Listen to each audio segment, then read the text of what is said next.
There's a threat in the world today. A threat to our way of living, a threat to our society, and maybe even a threat to our very existence. And what is this threat? For the thousands in attendance and the millions watching around the world. He is the one. I am. I am the ass. He is. And we are Black and White Sports. What? Bro, what are you talking about, man? I'm supposed to be the franchise player, and we in here talking about practice. How am I not found the best fighter in the world? You tell me. Because you're retired? I mean, I want to see your face when you're asking this question and the way you're going to ask it. Look a man in the eye before you try to kill him or make up something. He went through my soul. And I'm not surprised. What is going on, BWSports One World? That guy right there is the one. This guy right here is the ass.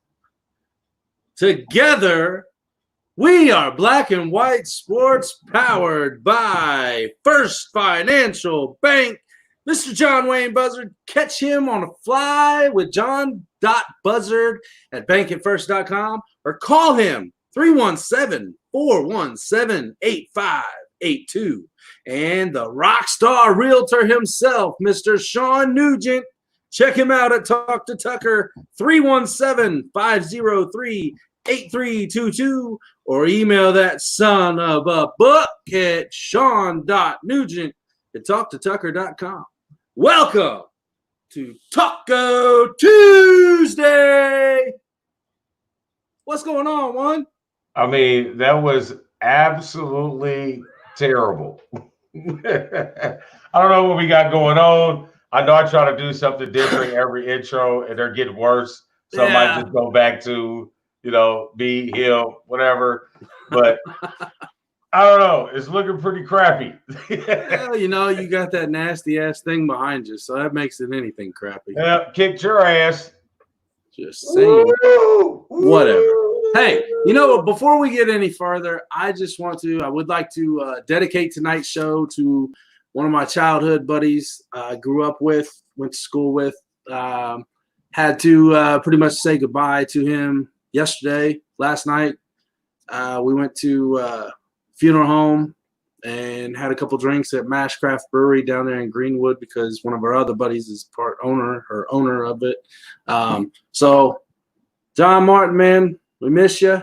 I know the kart world has missed a fallen hero since last week. So just want to dedicate tonight's show to John Martin.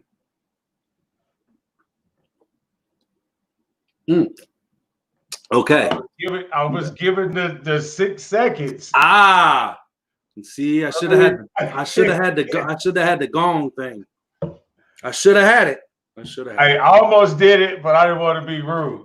That would have been rude. That would have been like me hitting the sound button at the right time. But okay. So yes. Yeah. Let's go. All right. Well, real quick, don't forget our brothers over at Checkers and Wreckers every Sunday at 11 o'clock in the morning Eastern Standard Time for everything that drives fast, shifts hard, and keeps that rubber on the road or slings that dirt, whatever you prefer. And he's turning left, folks. He's turning left. It's the only way he knows how. I like it. Oval racing, my favorite, obviously. And I'm sure that they'll talk about on Sunday how the Indy 500 just minimized its fan base from 50% to 25%. Anyway, without further ado. I wasn't going anyway. Yeah, you just go to Carb Day. You're a Carb Day goer. We love Carb Day. You missed it. I had it. Halter top and jeans shorts. We was going all in. Wow. Without further ado, let's bring on our wonderful guest. He is in the West Coast. He's West Coasting it up, folks. He's Coach / Mr. David Enochson. Did I say it right, sir? That ain't bad, actually. Damn it. You say son of Enoch is good. So Enochson. Okay. Yeah, and it's only that way because when my ancestors came over to America, they wanted to make sure that you could actually understand it when you said it instead of Enochson, and it became Enoch. Okay. Well, welcome, sir. Let's I get the Booker Enoch relevance there. I get it. That's right. 365 years, baby. That's right. All right. Well, David, I appreciate you coming on the show. Welcome to Black and White Sports and our favorite Taco Tuesday. I appreciate you guys having me. That's fantastic.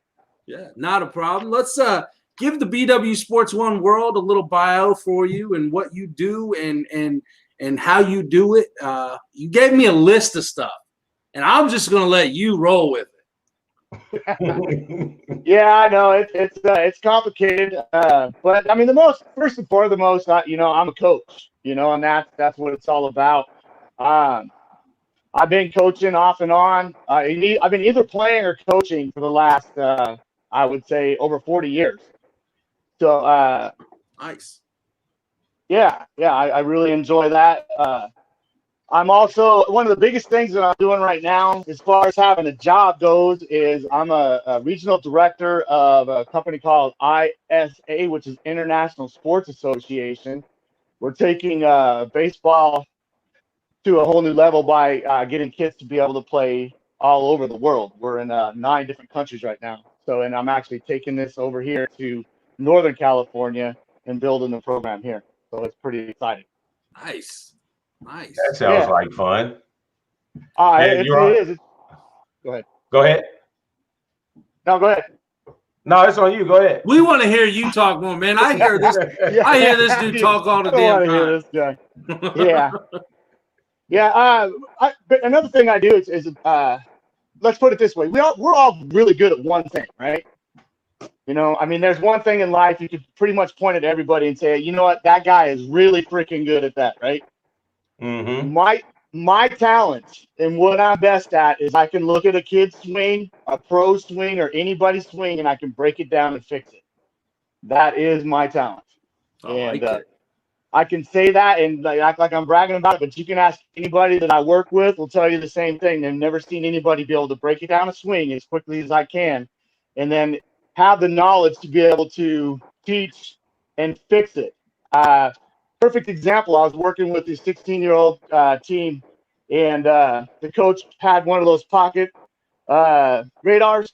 Mm-hmm. And it's really funny. He just invited me over for a barbecue, right? He's like, hey, come over and have some words for the kids and just be like, hey, what's up, right? But when I got there, that changed a little bit. He goes, hey, man, can you help the kids hit a little bit? I'm like, sure, whatever. Yeah, so I jump in there, put the kid on a tee, and got the radar on a first swing, 65 miles an hour. So then I see a swing, I adjust it, and within 3 swings, I had him up to 78 miles an hour. Nice. So it's like a really big difference. Then obviously the kids that are there and the coaches paid a whole lot more attention to what I was talking about right at that moment.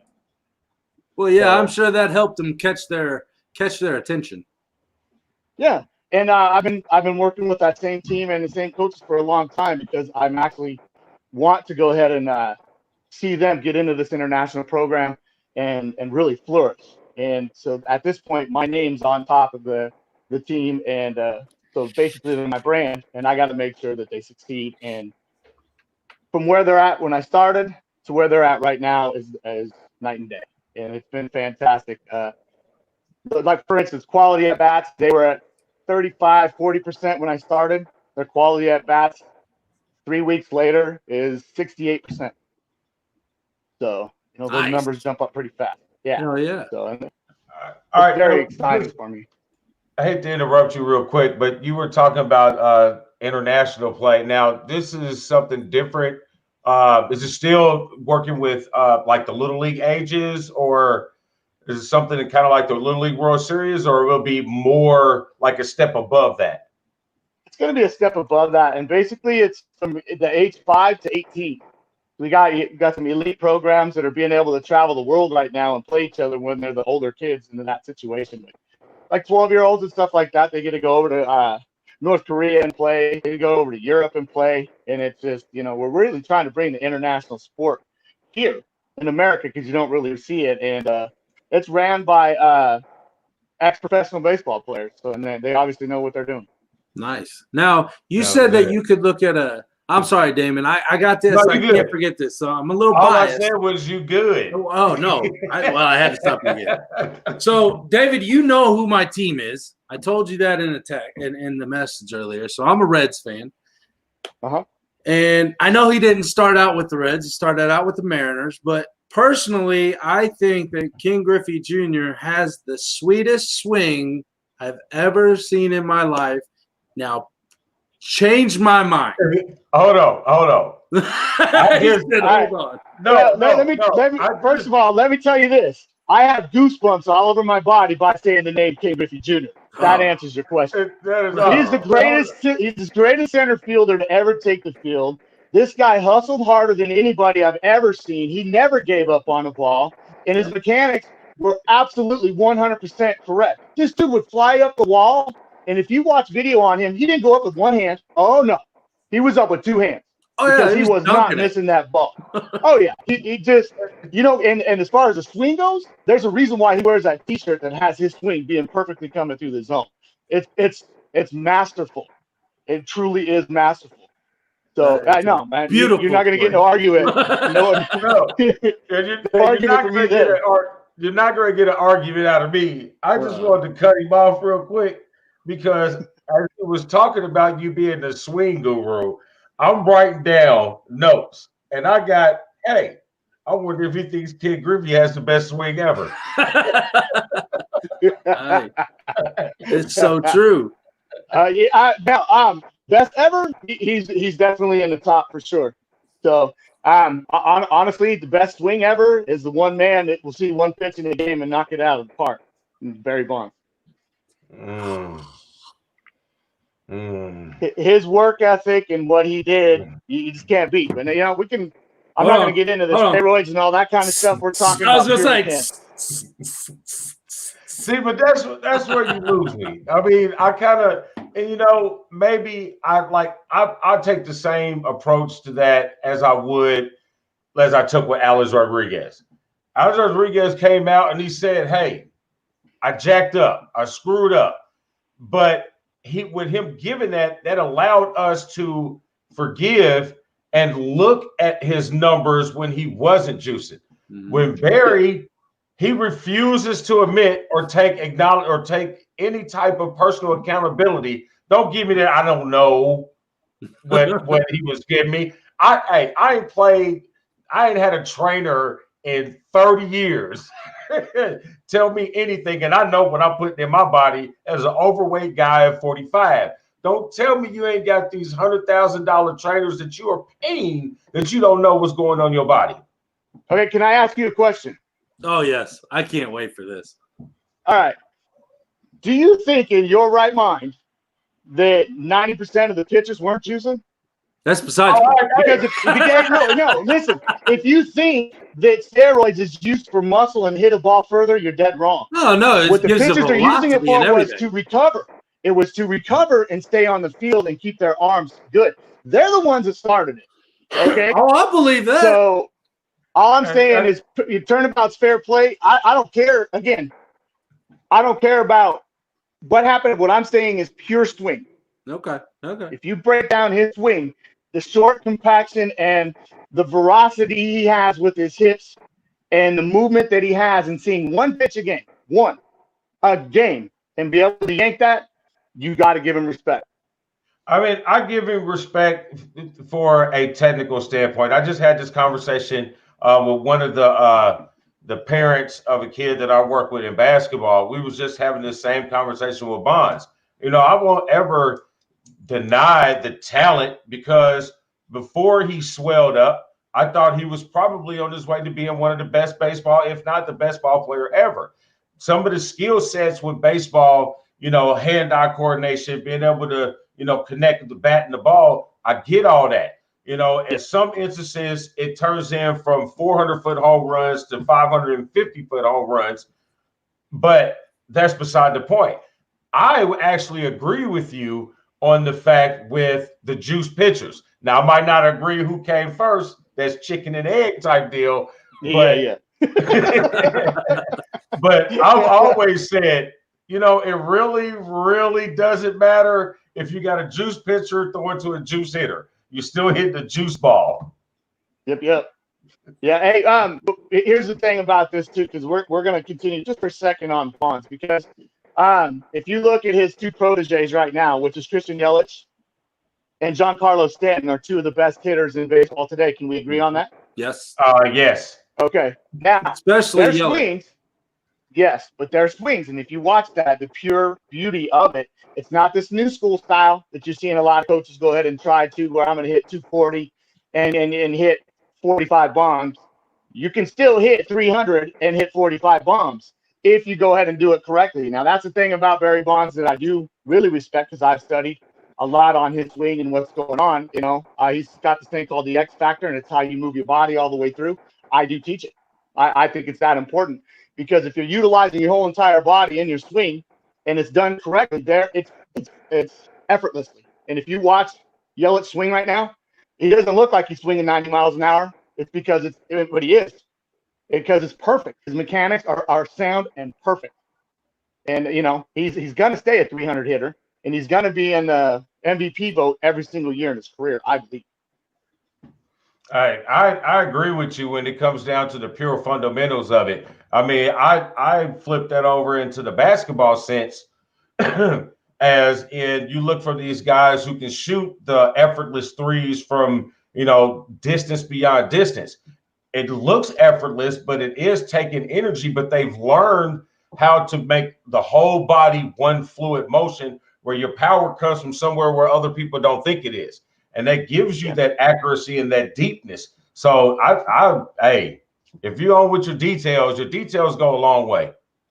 Yeah, I agree 100%. And it's the small details that make you win. It's the small details that fix things. Baseball it's definitely it's a mechanically driven sport. And the better your mechanics are, the better you do things, the better player you're going to be. Now, for instance, what's the number one important thing in baseball to me? Is balance. If you don't have balance, you can't throw, you can't hit, you can't do anything. I'll even go with you on basketball. If you ain't got good basketball balance, you're done. You know, it's so important to have it in any sport, really. So what's another huge thing that I coach and I teach is the balance side of it, and seeing kids. That's how I can quickly get them to change and get really good, really fast, is because I'm concentrating on that balance. Mm-hmm. Now, you showed me a little video of, I don't want to bring the name out if you don't want to, but so I'll let you describe it. But it's the like the plastic cleats. Yeah, pro stand. Okay, there you go. I didn't know if you wanted it brought out or not, so let's talk about that. With a video where you're sitting there balancing their feet, their footwork out as far as where they need it, and once they get that balance, I'm seeing these kids swing. It's like, damn. That dude's got a cut. Yeah. Well, the best part is I can lay him down, and then I don't have to be like, hey, Johnny, quit moving your feet. Hey, Johnny, quit moving your feet, right? I can concentrate on the rest of what he's doing. So I place the feet down where they belong. They have spikes on the bottom of them. That part of my job's done. Then I can concentrate on the things that are really important, which is his swing and his mechanics going through there. But you're right. It helps me get them into a balanced position right out of the gate.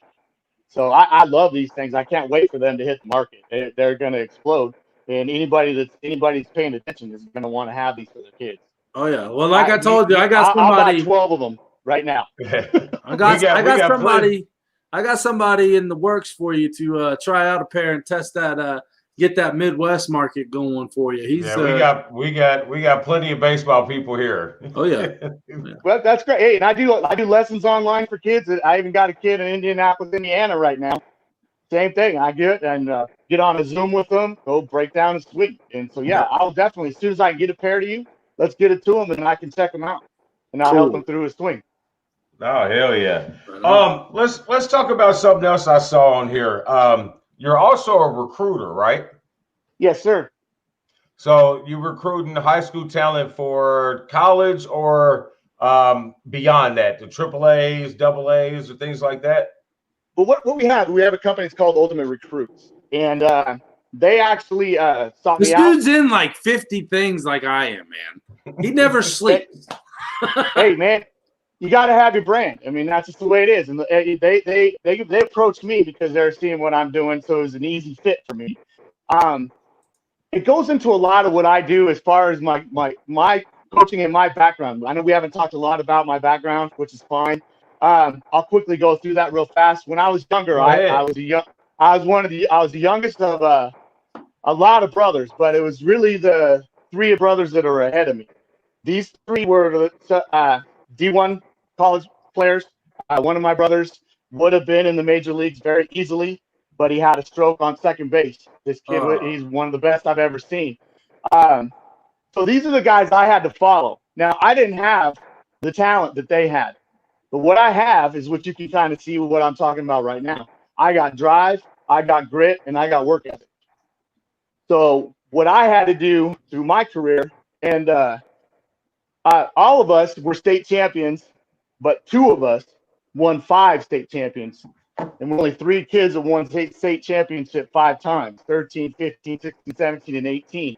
I started varsity as a sophomore and won the state championship even then with 5 sophomores starting. So how I got there is watching my older brothers with all the talent. They'd go home and start eating some sandwiches and watching some TV. I'm out with little rocks of gravel with a little stick and trying to get my hand-eye coordination better for the next 2 hours.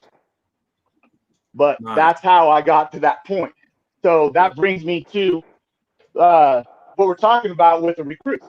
I'm not looking for 5-star kids. They're going to go anyway, right? What I'm looking for is that kid that has the drive.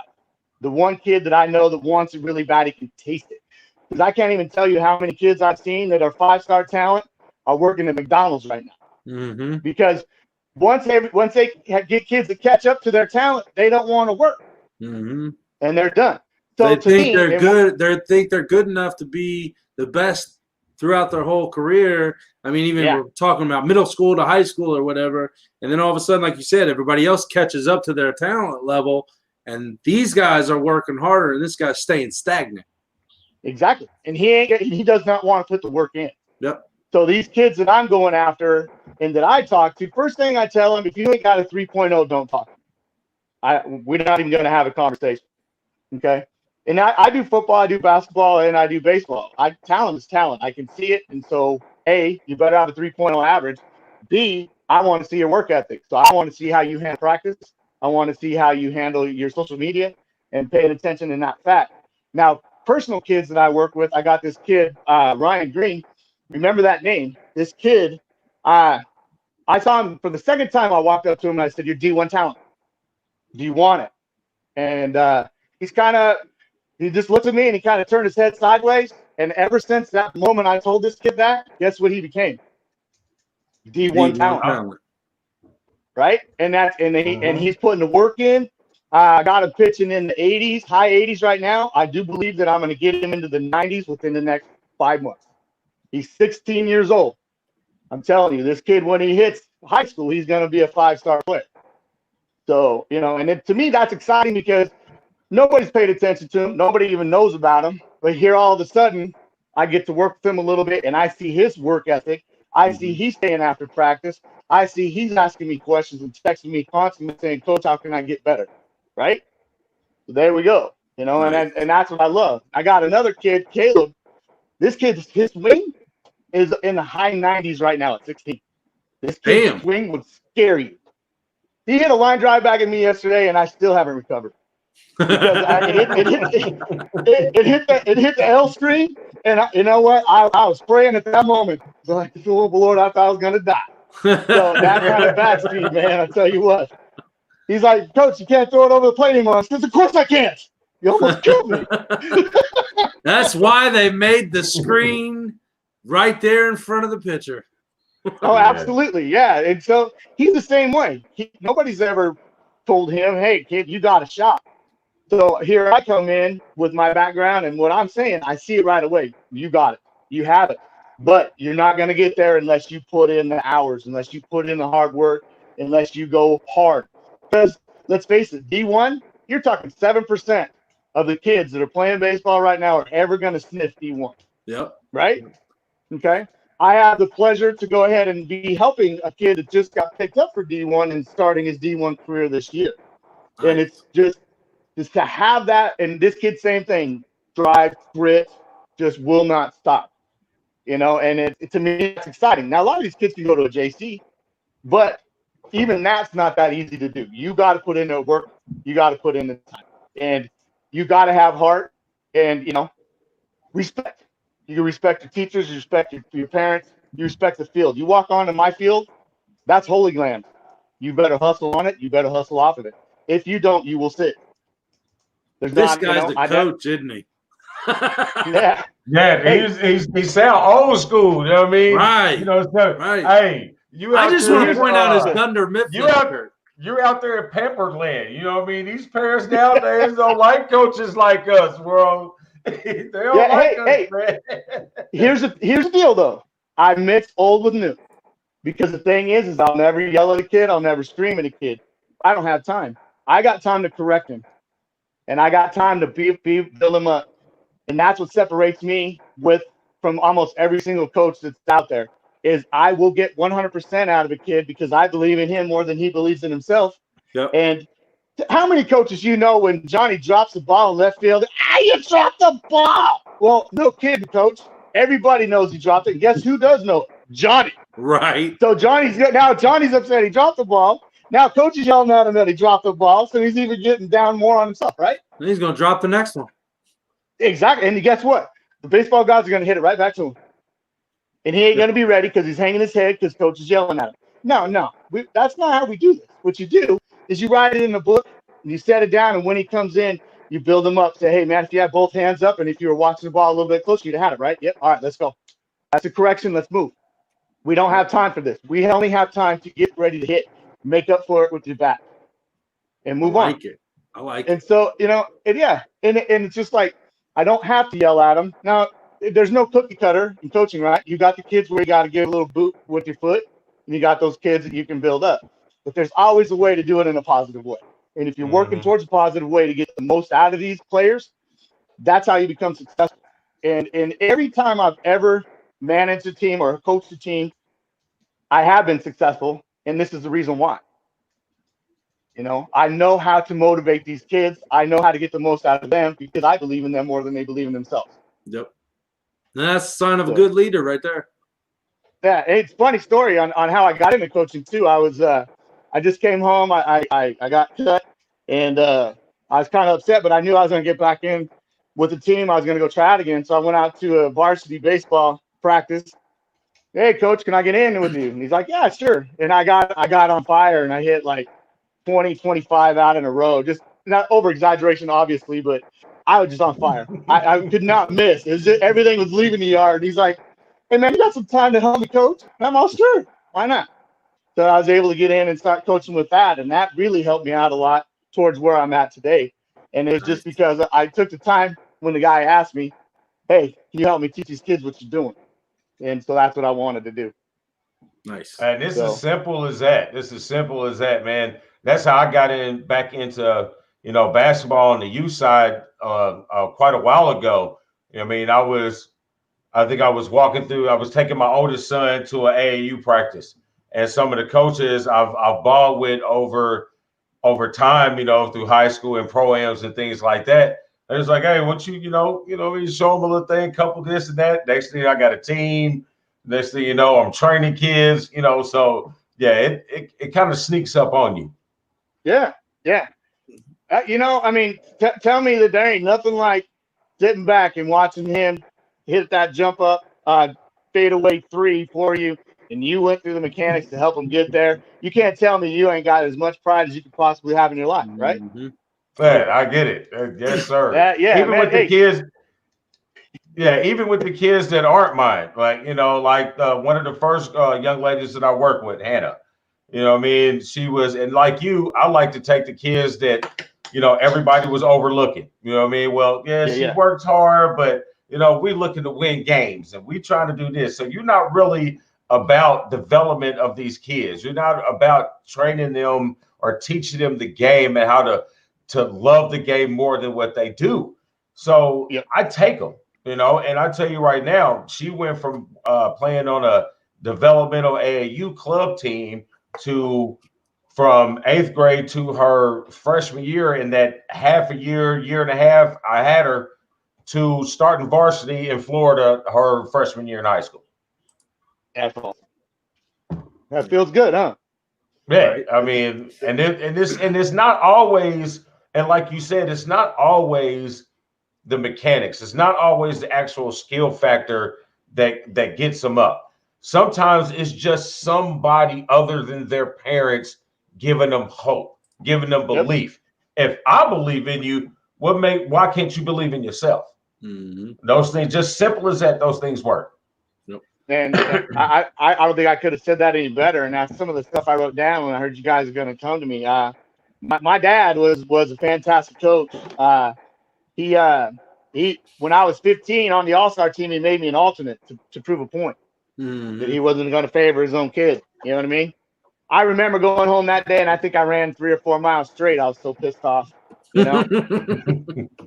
And when the kid decided to quit, I got back on the field and I put the time in and I started and we won the state championship.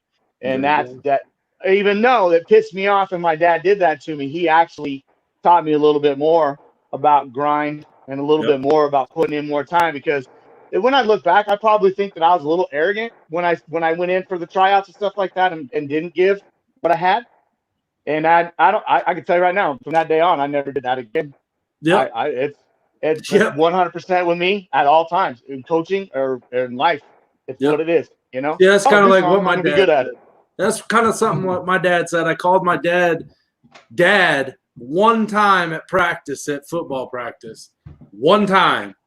And after practice, I was so pissed off because he made me run like way extra. He goes, on the field, I'm coach. So, gotcha. And so that means you can cuss and get away with it, coach. Well, he probably wouldn't have cared. Mom might have had that hinge. But hey, let's switch gears here a little bit. All right, so we got this thing going on with this pandemic and the COVID-19. You know, there's a lot of different policies and whatever going on across the country. I know how it's affected us here in Indiana when it comes to the youth sports and, you know, all the training and the practicing and things. It's been very difficult. There's not a lot of them going. I mean, the only thing that really got going is basketball and baseball. Not too many other stuff is going, maybe a little soccer. But how is that affected your job, as in the training, the coaching, over the last 4 to 5, 6 months of this COVID issue? Well, first thing I've done is that I studied up on the rules and regulations to make sure that I'm following them to as close as I can. And I really try to keep my numbers down, personal lessons especially.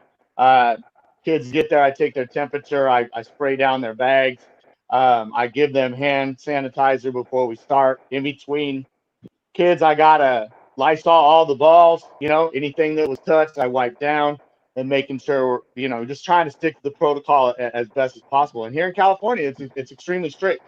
So you can only have 20 kids in an area maximum. And now I just read that from the city because the city just sent me some documentation on this. So basically, we're not playing right now. And I know I see I got that kid in Indiana that's playing right now. At least you guys get to play.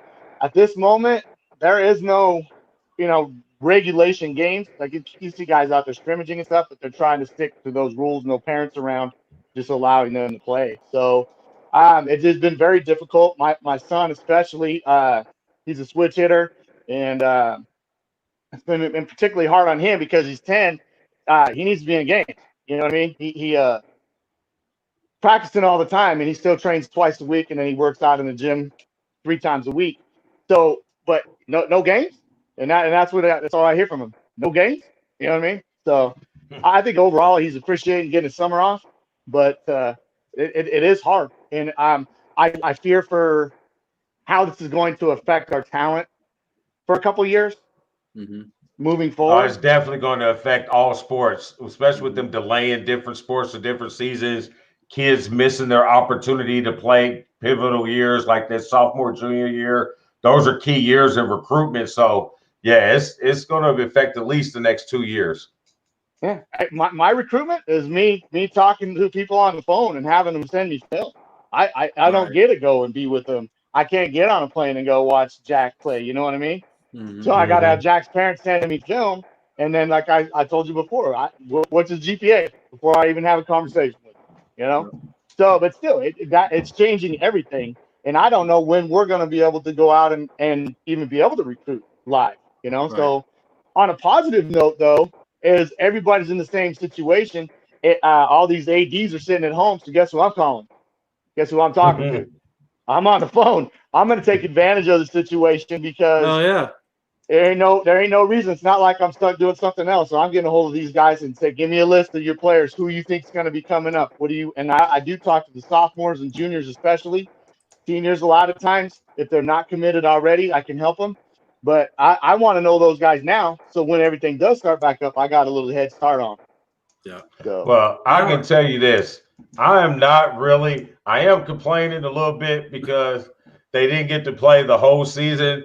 You know, I mean, this has been a pretty big year for my daughter and her going into her sophomore year, playing a high-level club, AAU. This has been a big summer for her. But I ain't going to lie, bro. I'm not upset one bit and not having to spend out all that money for all those tournaments. They killing me right now, and they haven't left the city. They haven't left the city, and they're killing me right now. So I get it. Well, but they're being really cautious. Are you good? They're being real cautious here. I haven't been to see a baseball game yet. How they're working the kids, but one of our sponsors, his son plays, and they're out there. So I'm thinking that they're doing it pretty well. I know with the basketball, they're keeping it spaced. They got times in between games where they're getting to sanitize things. They're keeping the traffic moving. It's limited to parents. You know what I mean? So they're doing their best effort. As far as I know, we haven't had any cases come down for any of the tournaments that they put on in the last month, which has been about 6. So, hopefully you guys can get something out there before it gets too crazy. Oh, absolutely. I agree. You know, but the last couple of days, it's been nice to put on Major League Baseball and actually catch a game or two. I don't know if you guys caught Francisco Lindor diving over to the second base side and flipping his glove up for a double play. The guy hasn't been playing all that. You gotta look that up right now. This guy is, oh my gosh, man. I could go on forever. This is my son's favorite player. Logan just adores. My son even put his hair blue to go into. He went into zone tournament. We were like 2 games away from going to the World Series last year, and he wanted to do it by representing Lindor. So that was pretty cool. Nice. Now, kind of really quick. Oh, go ahead, Dave. I'll wait. All I saw was Judge's 900-foot home run last night. Oh my God. Ridiculous. I mean, those 2 guys, man, hey, there's going to be a lot of covers in the stands with no fans. Oh, yeah.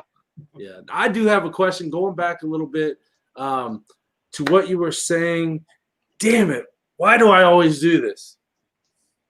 Hold on. Write it down. It'll come back. I don't have a damn pen. Shit. I do. I do. Man, see? That's what happens when Damon just keeps going and going and going. I forget. I mean, yeah. I mean, okay, so we kind of talked about, and this isn't it. This is not it. But to just to kind of throw a curveball at our guest, we got to hear the crankshaft story. Oh, man. Lost. Okay, hey. All right, so I'm from Idaho. All right, so when you're from Idaho, you ain't got a team. You got some guys will take the Mariners. You got some guys will take the Giants, take the A's, or whatever. Well, I fell in love with Chief Wahoo. So the Cleveland Indians, and I still to this day really love the Indians. So when I was 19, and you all know back in like 1990, nobody had no tattoos. No, I went hell down. no. I from the movie Major League, I took the Wild Thing ball, and I got it on my left calf. Here, right here. I'm gonna show you. Oh yeah, right there. That's awesome. All right. All right. So you can imagine these days, all these tattoo artists, they're all these sophisticated artists, right? And back then, I'm pretty sure this guy's name was Crankshaft, and he rolled up on his Harley, and he had on his leathers going on, and I'm not sure what group he was a part of, but I was nervous as hell getting that tattoo. I tell you what, he's like, "What do you want, boy?" Oh man, so yeah, he sent me that earlier, Damon, and I had to throw it in. Yeah, because 1990, I mean, you speaking of the tattoos, I ain't got no problem with tattoos. I got a couple. He's got a couple. But, hey, man, I'm at these games, man. These 16, 15-year-old girls with tattoos. Oh, hell. Oh, man. Yeah, hey, man, you're the basketball guy. You know that's where all this started, is all the players started getting them in, 95, 96, when it really started to get popular? No, I blame you. I blame all y'all basketball players. It will always be the military. It's always the military's fault. They started. You know what sucks? What sucks is if everybody's going right, I'm gonna go left. That's the way I am, right? So when I started getting tattoos, I was getting from Crankshaft, so nobody was gonna get it. So I'm thinking I can stay original, right? And lo and behold, everybody starts showing up with tattoos. Now, man, if you ain't got one, you're original. I'm like, dang it. But hey, it is what it is, man. You can't get rid of that one now. That's too classic. Oh no, man! I'm gonna go get it touched up and liven that bad boy up. That's one of my favorite things I have. So. Before I forget again, this is what I was going to ask. So I know this is what we do at Black and White Sports, folks. So, oh damn it! I about lost it again. You should have said it. Shut up. Okay, so on going back to the training and the COVID deal, not being able to be with these kids and the talent may be lost for a little bit. I totally understand what you're saying. However, what do you think that maybe this could help the really good, hardworking talent out there that much more, because they don't have the in-person effects all the time? I mean, they don't have that in-person connection. They don't have this. They're working on their own. So you'll be able to tell who's actually been putting the time in come, next spring or whenever they're able to actually fully play. Yeah, I'm going to have my own travel team with my son, and I'm going to put that together. So I've been recruiting throughout all the leagues inside of this area. And we had a little bit of a trial here and there. And I tell you what, there's some COVID bodies running around. I'm telling you that we're talking COVID, as in I'm sitting down, I'm playing video games all day, eating everything that I shouldn't be eating, and they got little kids being out there chunky a little bit because they ain't putting the work in. See, I wasn't chunky, I was husky. Okay, you husky. All right. Hey, so here's the point. That's what my mama said. I do have a lot of kids that do want to put in the time, and I got kids that are putting in the hard work and moving. And you do see the difference when they step on the field against these kids that have been just kicking back and not getting ready. These other kids they're gonna step up, and I do really push and enjoy seeing these kids not getting caught up in the COVID and sitting home and playing video games, but they'd rather be out training and putting the work in and getting the sweat on. Yep, I agree. I would find it very difficult to say, and for one, we from a generation, and I play video games now. But we from a generation that we didn't spend our free time just like right there in front of the game. Like we play a game. We play a game of double dribble, get mad, a game of technical ball, get mad, then you done start a 50-person game outside an hour later. You know what I mean? I don't get it. And being in California, there's no way I could not be outside. Oh yeah. Yeah. Hey man, I same thing. No video games. If it was basketball, we were on the hoop. If it was baseball, we're playing ball. If it's not wiffle ball, especially at the house, football, we're talking football in the yard. You know what I mean? And that's the way it was. And when there was no sport, y'all remember butts up? What? Butts up. It's a tennis ball, and you got to throw it up against the wall, bounce once. You got to catch it with one hand. If you miss, the guys that are playing get to drill you before you touch the wall. If you get hit 3 times, you got to put your butt up in the air and everybody gets a free shot throwing it as hard as they can to hit you in the foot. No, we didn't have that here. We didn't have that here in the Midwest. We had a football game that if you had the football, everybody was going at you. But I'm not going to go there. Spirit of Queer. It was called there you Spirit go. of Queer. We'll let the black guy say it. We're good. I'll say it. I can say pretty much anything right now. I got free reign. Roll with it. Yeah, it was Spirit of Queer. That was the name of it. Yes, it was. Yes, it was. Oh, that is great. Right. I mean, Coach ain't got no comment on that. hey, it was no disrespect. I don't even think when we was calling the game that we even knew what the damn word was. Nope. It was just a name of the game. Yeah, we didn't know. We didn't know. But with baseball starting up right now, we got Major League. The opening, they're doing spring training now. We got opening day on Thursday, which I never thought that these dumbasses would ever pull their head out of their ass to get the game going. But we have it. But who do you like in the American League and who do you like in the National League? Well, let's start with, I'll tell you who I don't like. Who I don't like is the Yankees. I'll fix you. All right, hey, here's the deal. My favorite team is the Cleveland Indians. You know my second favorite team? That's fine. The Boston Red Sox. My second favorite team is anybody that beats the Yankees. So it changes a lot.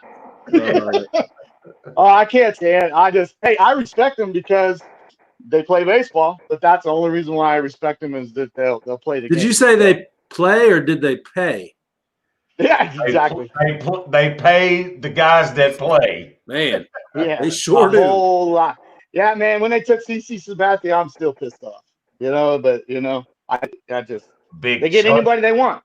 Right. They took David Justice. They just whoever they want. And just but everybody wants to play for him. You got the boy from Johnny Damon from the Red Sox, and he turns around and wins one with him. Hey man, I named my dog Justice after Dave Justice because he's a black lab. I had to kick him when he went to the Yankees. So.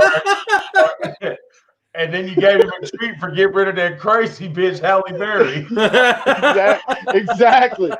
I obviously did kick my dog, but you get my point, man. You cannot be a Yankee right now. Dude. So, too fun. 2 questions. I'm sorry. Yeah, let me finish on that. Yep.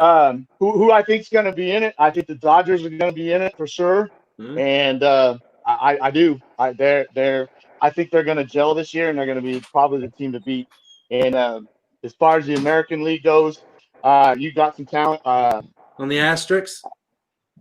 I hope not. I'm kind of tired of seeing them too.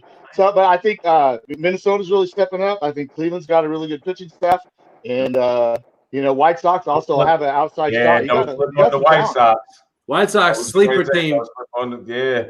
They're really putting a good team, and you want to talk about hitting though, man. Look at the lineup that the Twins have. It's scary. Yeah, I agree with you. If their pitching comes on, they're going to be really hard to beat. I'm just glad the Reds have a pitching staff again.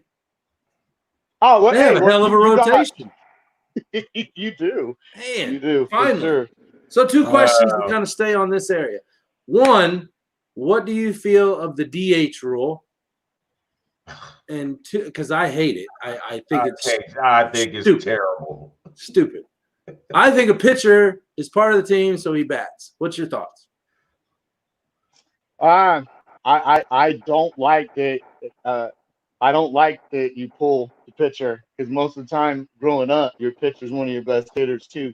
You're the ones that are pulling them out, not letting them hit. CC Sabathia is one of the best hitters ever, and because he had to sign the contract with the enemy, he couldn't go and he couldn't hit no more. And I guarantee you that probably bothered him a lot more than the money he had in his account. He wanted to hit, and I think as a baseball player, it's good for the old men that can't play the field, but that's just a bonus for them. Anybody else is not. I don't agree. If you're going to be on the field, you're on the field. That's why you play first base.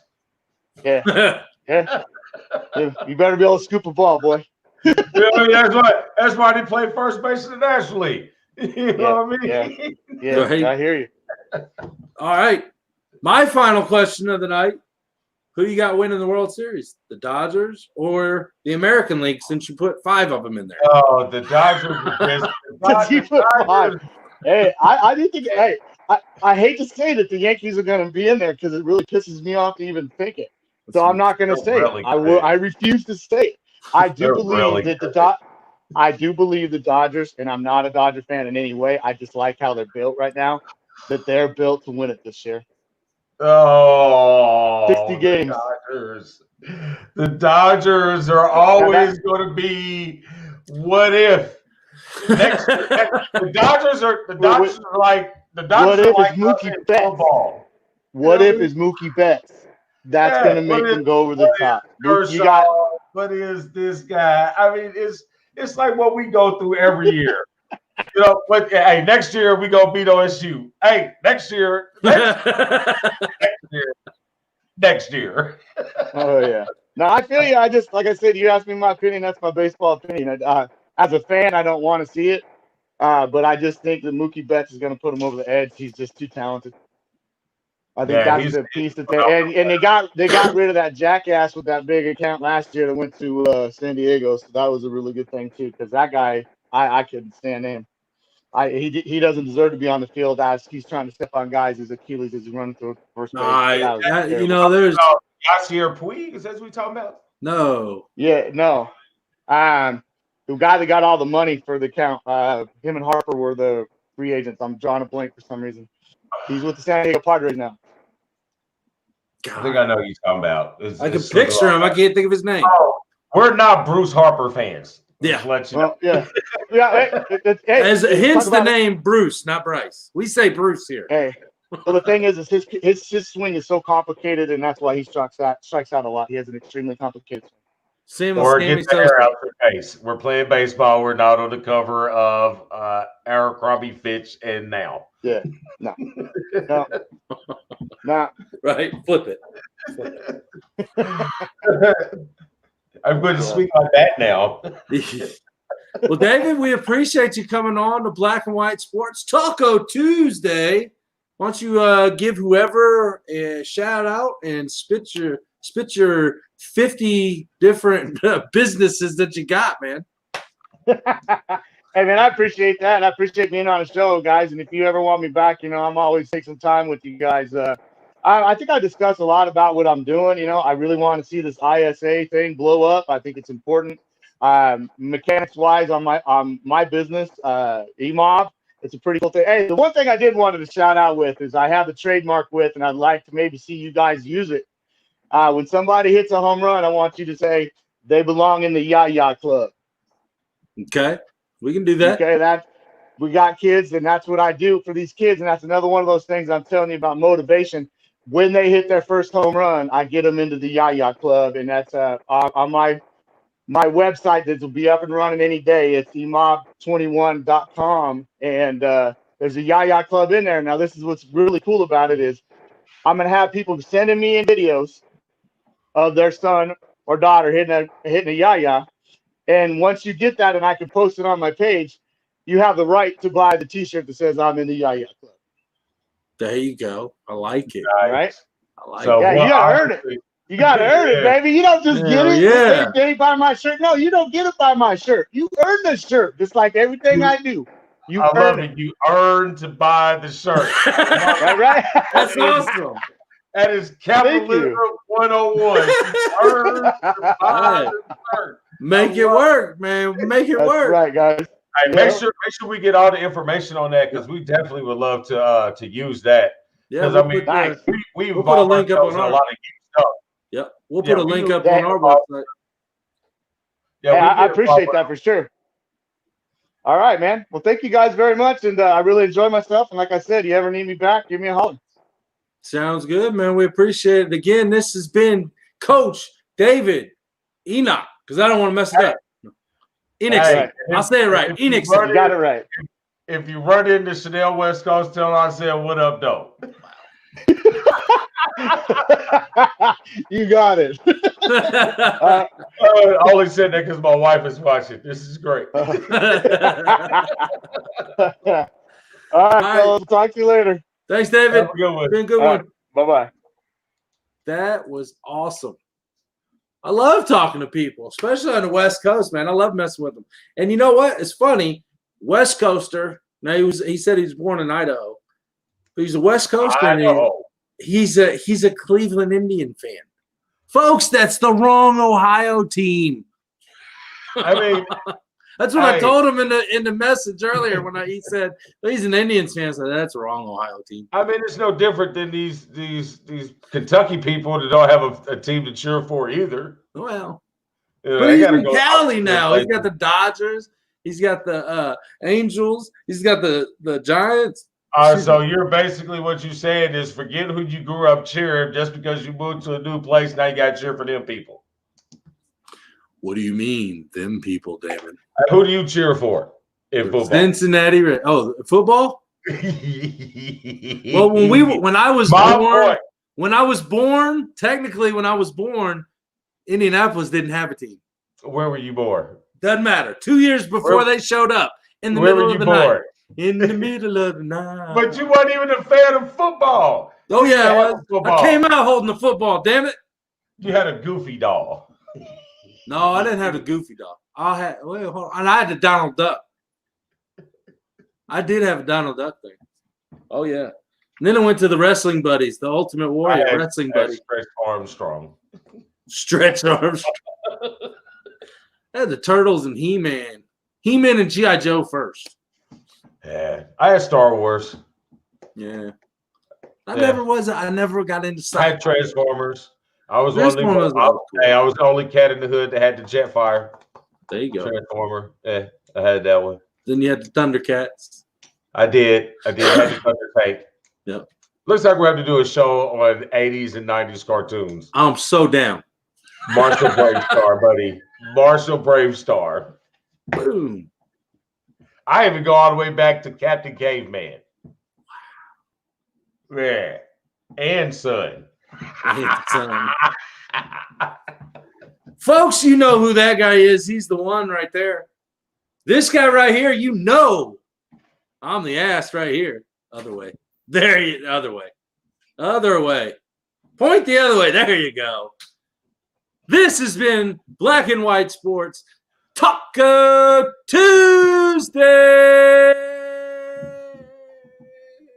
powered by First Financial Bank. John Wayne Buzzard over there, he's our buddy. 317-417-8582, or catch him on the email john.buzzard@bankitfirst.com. I'm looking at you. What the hell are you doing? And the Rockstar Realtor himself, Mr. Shawn Nugent. Check him out. Talk to Tucker. shawn.nugent@talktotucker.com, or call him, text him, tell him the boys of Black and White Sports sent you. 317-503-8322. And as always, Damon. There she is. I just caught me a pew-pew girl.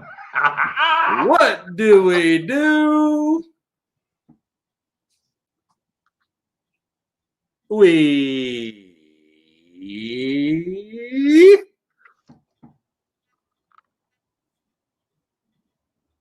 keep it's 40. It's not a leg. I was doing better good challenge.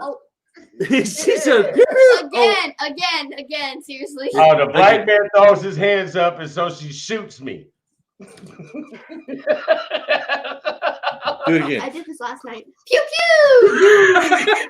pew. Peace. Hey.